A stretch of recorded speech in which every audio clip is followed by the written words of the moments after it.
What's going on YouTube, GZTV? We are back after a long day of NBA basketball. That's a little bright. And I got a haircut, your boy's looking fresh. From like 5 to 10:30 we had basketball, and I watched a decent amount of basketball, so let's talk about it. I'm going to stream for like half an hour after this, me playing 2K, trying to get the Jason Kidd card, but yeah. Let's talk about it. Wizards and Nets was the first game of the night. There were actually some really good games on today. Cameron Thomas helps the Nets rally from 23 down to beat the Wizards by 2. Cameron Thomas already. Let me see here. 1 second. 1, 2, 3, 4. Okay, this is gonna be a pretty long video. Yeah, Cam Thomas, his best scoring night of his career, and he wasn't even starting in this one. He started in a couple games, without Kyrie Irving. But he wasn't even starting in this game. This man put up 44 points. This is one of the best bench performances in like 3 years, ever since the Jamal Crawford 51-point game.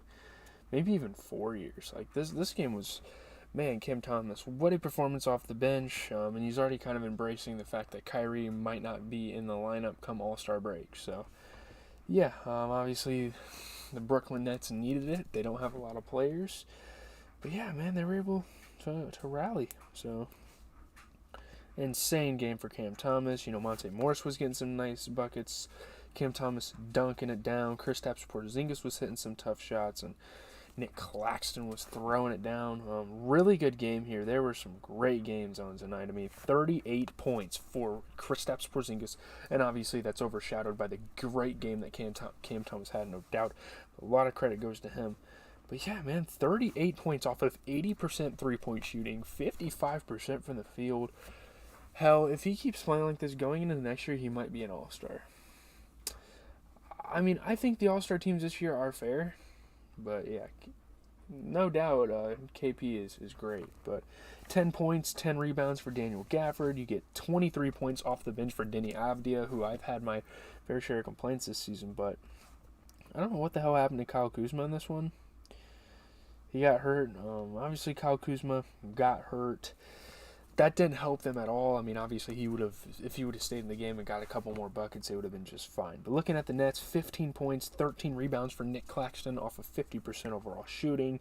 You get a 29-point performance for Edmund Sumner. My goodness, I am so happy to watch the future of the Nets. Because remember, they're going to get someone in return. If they trade Kyrie, they're probably going to get Westbrook. But man, Cam Thomas is going to develop into possibly one of the best backup point guards in the league. Or backup guards. He had 44 points off of 80% three-point shooting. This guy was on one. Shout out to Cam Thomas. Let's move on to the Lakers and Pelicans. Very intense game down the stretch. I don't understand why the Lakers aren't winning games like this. LeBron James closes on the NBA scoring record. The Lakers fall to the Pelicans. When LeBron James was pulling up his dribble to float an alley-oop past Anthony Davis or driving into the stands in an attempt to regain the ball for the Lakers, he appeared far more concerned with immediate team goals than making NBA history. But there were some interesting comments from the reporters in this game. They're like, oh yeah, the Pelicans have a bunch of guys like McCollum and Brandon Ingram, but this is LeBron's game. This is the LeBron show. Dude, Anthony Davis literally outplayed LeBron, and he's damn near outplayed LeBron every game since he's been back. So show some respect. He's 36, within 36 of Kareem, but yeah. The Pelicans decided, hey, we're going to end this 10-game losing streak. Let's actually win this game. Trey Murphy, back-to-back threes. The Pelicans fans were going insane. LeBron was putting everything on the line, going into the crowd, getting loose balls. Coast to coast for LeBron, throwing it down. He was hammering it all game. But man, you got to give credit to Anthony Davis. 34 points, 14 rebounds, 40% three-point shooting. My goodness, LeBron James, 27 points. Not a great game. I don't think this was that good of a game for LeBron. I don't know what people are hyping it up about. Shout out to him, but yeah. Dennis Schroeder and Pat Bev, plain and simple, need to do more for this team. Obviously, I like the passing for Dennis Schroeder, but there's a lot of people that can improve for this squad. Especially Pat Bev and Dennis Schroeder. I think those are their main. I don't know what the hell is going on, why Thomas Bryant isn't getting the minutes he was getting before, but yeah, something needs to change there. But Looking at the Pelicans, I mean, 35 points. Brandon Ingram, such a poised scorer. This guy is that guy, man. 18 points, 14 rebounds for Jonas Valanciunas. Just a really good game here for the Pelicans. 23 points for CJ, 40% three-point shooting, 50% overall. 21 points for Trey Murphy, a young guy, finding his way in the league and on this team especially. So, yeah, I mean, shout out to the Pelicans. They're continuing to they spoil LeBron's night. Suns and the Pistons. This game was decent for a while. I was watching this a decent amount. But obviously, the Suns pulled away. DeAndre Ayton has 31 points and 16 rebounds. The Suns beat the Pelicans. They were able to win by 16. Great scoring, great rebounding for DeAndre Ayton. He has been such a help since the absence of Devin Booker. He was throwing it down. Mikal Bridges was hitting from deep. Hamidou Diallo was throwing it down. But just a great game here for the Suns. 20 points for Cam Johnson off of 75% three-point shooting. 24 points for Mikal Bridges, 60% overall shooting.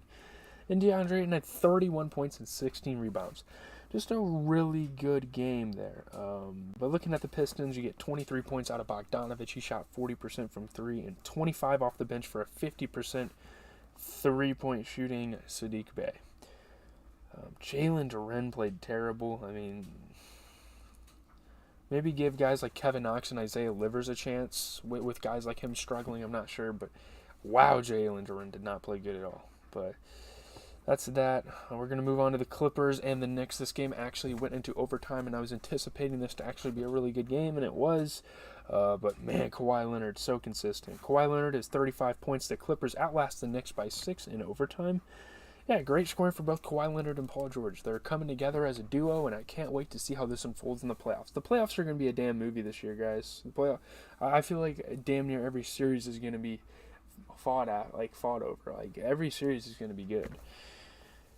But yeah, it's a big win. OT thriller. They're able to outlast them. This is what good teams are made out of. Nicholas Batum was playing some good defense. Tying three at the buzzer for Batum. I mean, he was silencing MSG all night. Shout out to Nicholas Batum, a big X Factor player for the Clippers tonight. Quentin Grimes was hitting some threes. Julius Randle got yammed on by Norman Powell. That was nice. But looking at the Clippers, I mean, 35 points for a 33% three-point shooting. Kawhi Leonard, 30 points for Paul George. And Norman Powell, he might just take the Sixth Man of the Year spot over Malcolm Brogdon. I mean, the dude put up 24 points. He shot 33% from three. Yeah, this Clippers team's looking very, very dangerous. But looking at the Knicks, 28 points and 11 rebounds for a 33% three-point shooting. Julius Randle, but my goodness, the most underrated player in the NBA is no doubt Jalen Brunson. I mean, holy shit, 41 points, and this guy is not an all-star. I mean, he's taking shit personally. He's on a good basketball team out here putting up 35 to 40 in a night almost. Like, what is he averaging this season? I mean, the dude's average. Let's see here. Like, this isn't an all-star, by the way. 23, 4 and 6. Like, that is not an all-star to you. Like, I don't know, man. But not a great game for Jericho Sims. Not a lot of. He wasn't very aggressive tonight. I think that was a big problem for them. Trailblazers Bulls, not a terrible game here. A lot of traded buckets. This was a solid. This was like a Zach LaVine Dame battle, but someone's got to like look up Damian Lillard or the Trailblazers record when Dame puts up 40 because it's probably not good. But Zach LaVine scores 36 as the Bulls beat the Trailblazers by 8. The Chicago Bulls tried all sorts of defensive coverages on Damian Lillard. I mean, he kept scoring anyway, so they had to have a counter. They had Damian Lillard or Zach LaVine. Zach LaVine getting some tough shots to fall. Goran Dragic making some good passes. Drew Eubanks was dunking it down. Man, Drew Eubanks is a pretty big deal for the Trailblazers right now. Damian Lillard, tough shots. Jeremy Grant had some tough shots. But yeah, Dame put up 40 and loses. That doesn't come to surprises. As a surprise, Josh Hart had 13 points and 12 rebounds. And shout out to Anthony Simons. I mean, he tried to help. 27 points. Drew Eubanks, I mean, obviously, if he was a bit better of a scorer, but I mean, you got guys off the bench like Nasir Little, Gary Payton, Shaedon Sharpe, guys like that. They need to kind of pick it up for this team. Obviously, the Bulls played fucking amazing. Their big three showed out. I mean, 27 points for DeRozan, not missing a single three. 23 points, 11 rebounds for Vooch. 36 for Zach LaVine off of 50% three-point shooting. Like, there's not really much you can do about that. There's obviously guys on the Trailblazers that need to help off the bench for Dame, but that's going to do it. Talking about the Heat and the Bucks, a solid game as well. Giannis Antetokounmpo has a triple-double. The Bucks win their 7th straight game, possibly the best team in the league right now. I mean, crazy triple-double. I mean, he was scoring, passing, rebounding. Triple-doubles aren't that normal for Giannis. You see the double-double with the rebounding and the scoring, but Giannis isn't that much of like a passer. I didn't want to say playmaker because that's a little vague of a term, but man, obviously the Heat didn't have everybody, but I mean the Bucks won by 8, 7th straight win, triple-double for Giannis. Chris Middleton passing the ball around, knocking down shots. Grayson Allen hitting some tough ones. Tyler Hero was hitting some pretty tough threes. But, I mean, Jimmy Butler, how are they shorthanded? How the fuck were the Heat shorthanded? I don't know. 32 points for a 50% three-point shooting Jimmy Butler, 16 points and 11 rebounds for Bam Adebayo, 24 points for Tyler Hero, and it's just guys like Gabe Vincent and Dwayne Dedmon that this team needs a little bit more out of. We know Gabe Vincent can have solid games. Like, he's had 20-point performances this season, but I mean, Dwayne Dedmon isn't really there for much. But moving on to the Bucks, I mean, 35 points, 11 assists, 15 rebounds for Giannis Antetokounmpo. And Chris Middleton playing a little bit of six-man of his own. He put up 24 tonight, so don't give Giannis all the credit because, I mean, Chris Middleton was out there getting buckets as well, no doubt about it. So shout out to Chris Middleton. Shout out to Giannis. Obviously, the Bucks are going to continue to prosper. Rockets, Thunder, my goodness, this was an ass whooping. This was the worst game of the night, but maybe in a good way because we're seeing this Thunder team just bulldoze a team. Any team in the league. Like, that looks good on the Thunder's part. But Shai Gilgeous-Alexander scores 42 as the Thunder destroy the Rockets. The Oklahoma City Thunder took what Coach Mark Dagnall called a bloodthirsty mentality into this rematch. You know, they lost the first affair, and they came back with vengeance, and they're able to win the game, and they're inching themselves closer and closer to a play-in spot. They probably damn near have it at this point. Shai was playing great defense, hitting shots. I mean, such smooth offense all game for Shai. He was really putting on a clinic. If you look at the Rockets, I mean, 20 points for Josh Christopher off the bench, not missing a single three, and 20 points for Ty Washington. Is that who that is? Yeah, he played for Kentucky. I remember him. Man, Dawson Nix, is that his name? Daishawn Nix? You know, Daishawn Nix, Boban for the time he played. Those guys just didn't really do much. I don't know. It is what it is. Obviously, they're just not good, and we got to accept that. But yeah, 42 points for Shai Gilgeous, showing that he's probably better than Steph Curry. I honestly think. By the way, I just watched this Space Jam movie. It was actually it was fun. It was a lot of fun to watch the movie. Yeah, the 17 points, 10 assists for Josh Giddey. Don't forget Giddey. Giddey's, I mean, he's probably damn near their point guard. He probably brings the ball up, but yeah, that's all I have to say about that game. Not much. Mavs Warriors, a pretty hyped up game on ABC, and to an extent, it wasn't terrible. But yeah, obviously Steph Curry injures his left leg, leading the Warriors over the Mavs by 6. Steph Curry went down on the Golden State Warriors, once again had to fight like crazy to close out a game, and obviously they did. And now the Warriors are on the up and up. Like, they're looking pretty good right now. Even with Steph Curry getting injured, they got a little bit of cushion moving forward. Steph left with an injury, very unfortunate. Obviously no Luka Doncic on the Mavs. This wasn't a game they should have hyped up, honestly, but Draymond getting some blocks, Josh Green getting through the lane and getting some tough shots. But yeah, prayers up to Curry. Leaves with a leg injury. I don't wish injury on anyone, even though he literally brutalized the Celtics in the finals last year. Great passing for Josh Green as well, learning something from Luka's book. But looking at the Mavs, I mean, 22 points for Tim Hardaway, 50% three-point shooting, 25 for Spencer Dinwiddie, 50% three-point shooting.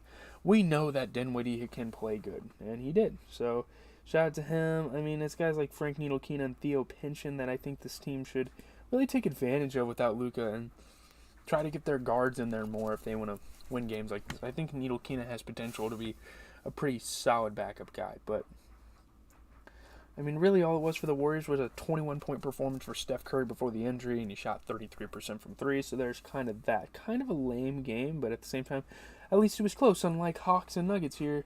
This is very disappointing. I thought this was going to be a good game. Nuggets beat the Hawks by 20. They tie Boston for the NBA's best record. Maybe the Bucks aren't the best team in the NBA. Maybe it still is Denver and Boston.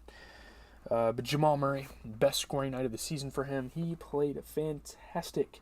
Nikola Jokic, 18th triple-double of the season, and the Denver Nuggets won their third straight game, beating the Atlanta Hawks by 20.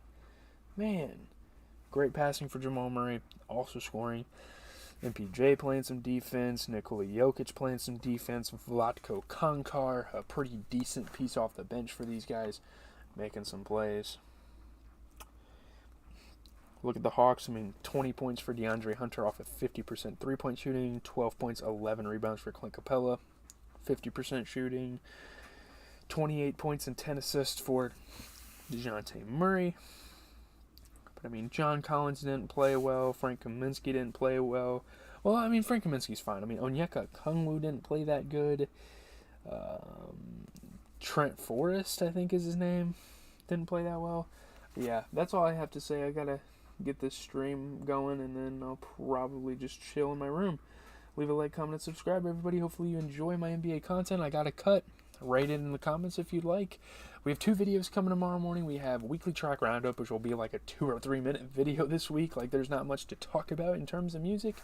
There's like under a half hour of music. But we're also going to be talking about The Walking Dead. I watched another episode of that today, and obviously we have Dexter tomorrow.